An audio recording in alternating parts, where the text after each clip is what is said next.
नमो बुद्धाय। तथागत गौतम बुद्ध के पास एक व्यक्ति आया और तथागत से विनती करने लगा कि गौतम बुद्ध, मुझे दुख से मुक्ति चाहिए, इसका कोई मार्ग बताओ।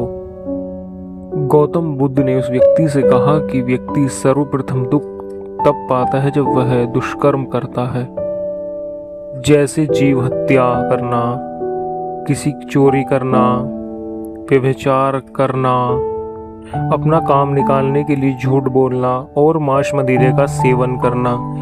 इन कारणों से भी व्यक्ति दुखी होता है। उस व्यक्ति ने बुद्ध से कहा कि बुद्ध, मैं इन कार्यों से मुक्त हूँ, मैं इनमें से कोई भी कार्य नहीं करता, मैं पूरी सत्यनिष्ठा से इन सीलों का पालन करता हूँ, फिर भी मैं परेशान हूँ, मेरी समझ में नहीं आता। तब तथागत ने उस व्यक्ति को लगाव के बारे में समझाना चाहा। बुद्ध ने उस व्यक्ति से कहा कि श्रावस्ती में एक व्यापारी रहता था, उसके पास 2 सुंदर बैल थे,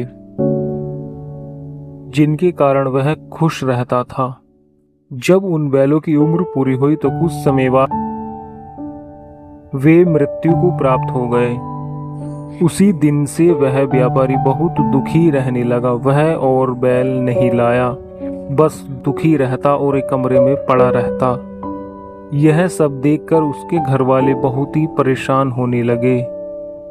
वह न तो कुछ खाता और न ही पीता।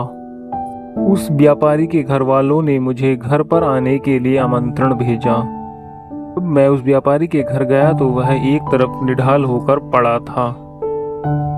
उस व्यापारी के घर वालों ने मुझे उसे समझाने के लिए आग्रह किया।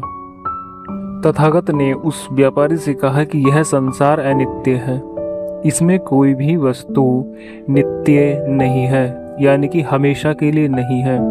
व्यक्ति का स्वरूप भी नित्य नहीं होता, एक निरंतर वह बदलता रहता है। एक दिन ना तुम रहोगे ना मैं रहूंगा, यही प्रकृति का नियम है।